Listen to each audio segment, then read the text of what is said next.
အားလုံးပဲမင်္ဂလာပါခင်ဗျာ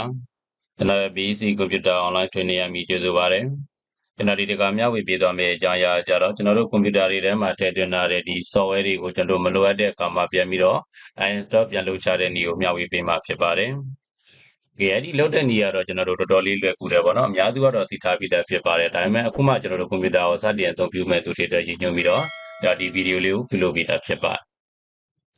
အဲ့တော့ကျွန်တော်တို့ကဒီရင်တော့ကဆိုလို့ရှိရင်တော့ကျွန်တော်တို့ control panel တွေရပြီးတော့ပဲပုံမှန်သွားပြီးတော့ကျွန်တော်တို့ဒီ uninstall ပြန်လုပ်တာပေါ့နော်အခုနောက်ပိုင်းမှာတော့ကျွန်တော်တို့ကသူ့ကို uninstall ပြန်လုပ်ချင်တဲ့ဆိုရင်ကျွန်တော်တို့ကလွယ်ကူနဲ့လုပ်လို့ရတဲ့နေရာတွေကအများစွာတွေ့ရှိနေပြီဖြစ်ပါတယ်အဲ့တော့ကျွန်တော်တို့က software တစ်ခုကို uninstall ပြန်လုပ်ချခြင်းတယ်ဆိုလို့ရှိရင်ရင်တော့ကကြတော့ကျွန်တော်ရင် Windows 7တို့ပါလို့ဆိုရင်တော့ control panel ပေါ့နော်ဒီမှာကျတော့ကျွန်တော်တို့ Windows 10ကျွန်တော်သုံးထားတာကျတော့ကျွန်တော်တို့ Windows 11ကိုသုံးထားတာဖြစ်ပါတယ်အဲ့တော့ဒီ Windows 11မှာဆိုရင်ဒီ Windows logo ကိုနှိပ်လိုက်တယ်ဆိုလို့ရှိရင်ကျွန်တော်ဒီမှာ push ပြန်ပြီးတော့ချကျင်တဲ့ software ပေါ့ဗျာနော်ဒီမှာဒီထဲမှာကျွန်တော်မပေါ်ဘူးဆိုလို့ရှိရင်လည်းကျွန်တော်ဒီပေါ် search ကပြီးတော့ရှာလိုက်လို့ရတယ်ကျွန်တော်ဒီနေရာမှာဥပမာ IDN ကိုကျွန်တော်ချမယ်ပေါ့ဗျာနော် Internet Download Manager software ကိုကျွန်တော်တို့ကပြန်ပြီးတော့install ပြန်ချကျင်တယ်ဆိုရင်ကျွန်တော်ဒီနေရာမှာဒီမှာလည်းသွားလုပ်လို့ရတယ်ဒီမှာ Internet Download Manager app တို့ပေါ်တဲ့အခါကျကျွန်တော်ဒီမှာ uninstall ဆိုပြီးတော့သွားနေရင်လည်းကျွန်တော်တို့ uninstall လုပ်လို့ရတဲ့နေရာ control panel တွေကိုသူရောက်သွားမှာဖြစ်ပါတယ်ဒါလို့ကျွန်တော်တို့ကဒီဟာမသွားဘဲနဲ့ဒီပေါ်မှာ right click ထောက်လိုက်ပါ right click ထောက်ပြီးတဲ့အခါကျရင်လည်းကျွန်တော်ဒီနေရာမှာ uninstall ဆိုတာကိုနှိပ်လိုက်လို့ရှိရင်ကျွန်တော်ရဲ့ဒီ control panel ထဲမှာရှိတဲ့ uninstall ချတဲ့နေရာကိုတစ်ခါတည်းတန်းပြီးတော့သူရောက်သွားမှာဖြစ်ပါတယ်အဲ့လိုမဟုတ်ဘဲနဲ့ကျွန်တော်တို့ကပုံမှန်အတိုင်းပေါ့နော်သူရဲ့ကျွန်တော်တို့သွားရုပ်သွားစဉ်အတိုင်းပုံမှန်အတိုင်းရုပ်ဒီအခြားဒီ window တွေမှာလည်းဆိုလို့ရှိရင်လည်းကျွန်တော်တို့သွားလို့ရတယ်ဆိုရင်တော့ဒီ control panel တွေကသွားလိုက်ပါ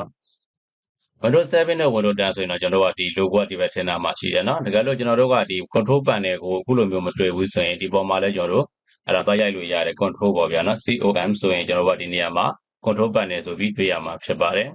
အဲ့မှာတစ်ချက်နှိပ်လိုက်ပါအဲ့ဒါ control panel တွေဝင်ပြီးတဲ့အခါကျရင်ဒီနေရာမှာ program and future ဆိုတာကိုတွေ့ရမှာဖြစ်ပါတယ်အဲ့ဒီနေရာမှာတစ်ချက်နှိပ်ပေးရမှာဖြစ်ပါတယ်ဒီနေရာမှာနေလိုက်လို့ရှိရင်ကျွန်တော်တို့ဒီမှာ install ချခြင်းတဲ့ software တွေပေါ့နော်ကျွန်တော်ရဲ့ဒီ computer ထဲမှာတင်ထားတဲ့ software တွေအကုန်လုံးကိုကျွန်တော်ဒီနေရာမှာအကုန်လုံးတူတူတည်တည်မြင်တွေ့ရမှာဖြစ်ပါတယ်အဲ့တော့မှကျွန်တော်ကဥပမာကျွန်တော်ကဒီ internet download manager ကိုပြန်ပြီးတော့ install ချမယ်ပေါ့နော်အဲ့ဒါကြောင့်ဒီနေရာမှာတစ်ချက်နေပါနှိပ်လိုက်ပြီးတော့ရှင်သူ့ဘက်မှာကျွန်တော်တို့က right click ထောက်လိုက်လို့ရှိရင်လည်း install change ဆိုတာပေါ်တာဖြစ်သလိုဒါမှမဟုတ်ကျွန်တော်ကဒီနေရာမှာ select တစ်ချက်ပေးမောင်းတဲ့ကလေးတစ်ချက်ပေးပြီးတဲ့အခါကျရင်ကျွန်တော်ဒီပေါ်မှာ install change ဆိုတာတွေ့ရမှာဖြစ်ပါတယ်ကြိုက်တဲ့နေရာနေလိုက်ပေါ့နော်ကျွန်တော်ဒီပေါ်မှာတစ်ချက်နေလိုက်မယ်โอเคပြီးတဲ့အခါကျရင်နေရာမှာ okay လို့ဆက်ပြီးတော့ပေးလိုက်ပါဒီမှာတော့ကျွန်တော်တို့က software တစ်ခုနဲ့တစ်ခုတော့မတူဘူးเนาะတချို့ software တွေကတော့တစ်ခါတည်းတန်းပြီး uninstall ကြာသွားတာမျိုးလည်းရှိတယ်ဒါကတော့သူကဒီ idea ကိုသူမေးထားတာဖြစ်တဲ့အတွက်ကြောင့်မလို့ကျွန်တော်ဒီမှာ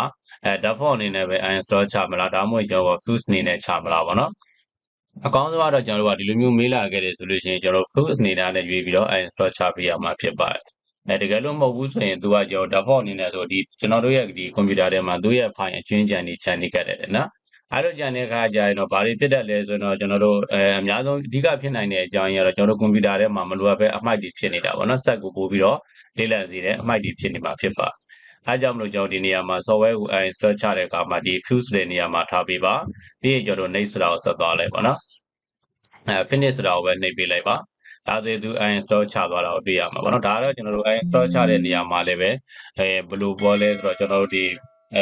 ကျွန်တော်တို့ရဲ့ဒီ computer ပေါ်မှာ hard disk လုံးလား SSD လုံးလားဆိုတာကျွန်တော်တို့အဲ့ဒါပေါ်မှာလည်းမူတည်တယ်နော်အခုလိုပေါက်ကလေးကြလာတယ်ဆိုလို့ရှိရင်ကျွန်တော်တို့ကဒါသူဒီကျွန်တော်တို့ computer ကိုwasted ချမလားမချဘူးလားဆိုတော့မေးနေတာဖြစ်ပါတယ်နော်ကျွန်တော်ကတော့ပုံမှန်အားဖြင့်ဆိုတော့ကျွန်တော်ဒီနေရာမှာ okay ဆိုတာကိုပေးလိုက်ရင်ပိုကောင်းတယ်နော်သူကျွန်တော်တို့ chat software တွေကိုအရင်ဆုံးပိတ်ထားမယ်ပိတ်ထားပြီးတော့မှ uninstall ချလိုက်ချပြီးသွားတဲ့ခါကျအခုလိုမျိုးဆို wasted ချမလားလို့မေးတဲ့ခါကျရင်ကျွန်တော်ဒီမှာ okay ဆိုတာပေးလိုက်ရင် wasted ချပြီးပြန်တက်လာရင်ဒါအဆင်ပြေတယ်ပေါ့ဗျာနော်ကျွန်တော်လောလောဆယ်မှာသူ့ကိုကျွန်တော်တို့ကဒီမှာ recording လုပ်နေတဲ့အခါကျတော့ whistle ချလိုက်ရင်တော့ဒီ record file ကပြတ်သွားမှာဖြစ်ပါတယ်ဒါကြောင့်ကျွန်တော်ကဒီနေရာမှာ cancel ကိုပဲပေးလိုက်မှာဖြစ်ပါတယ်နော် cancel ပေးလိုက်မယ်ဒါဆိုကျွန်တော်တို့က software ကတော့ကျွန်တော်တို့ဒီမှာကျသွားပြီပေါ့နော်ကျွန်တော်တို့ uninstall ဖြစ်သွားပြီဖြစ်ပါတယ် okay အားဆိုရင်အားလုံးပဲအဆင်ပြေကြလိမ့်မယ်လို့ထင်ပါတယ်ခင်ဗျာကျွန်တော်ရဲ့ဗီဒီယိုလေးကိုအဆုံးထိကြည့်ရှုပေးတဲ့အတွက်အထူးပဲကျေးဇူးတင်ရှိပါတယ်ကျွန်တော်ရဲ့ BC Computer Online Training မှာသင်တန်းများတက်ရောက်လိုပါကဖုန်းနံပါတ်3998832121ကိုဆက်သွယ်စုံစမ်းမေးမြန်းနိုင်သလို Viber မိတဆင့်လည်းဆက်သွယ်စုံစမ်းမေးမြန်းနိုင်ပါတယ်ခင်ဗျာ Facebook Page Messenger ဆက်သွယ်လို့တဲ့ဆိုရင်တော့ BC Computer Online Training ဆိုတဲ့ page ရမိတဆင့်ဆက်သွယ်စုံစမ်းမေးမြန်းနိုင်ပါတယ်အားလုံးပဲကိုယ်စိတ်နှပြရှင်လန်းချမ်းမြေ့ကြပါစေခင်ဗျာ Good luck bye bye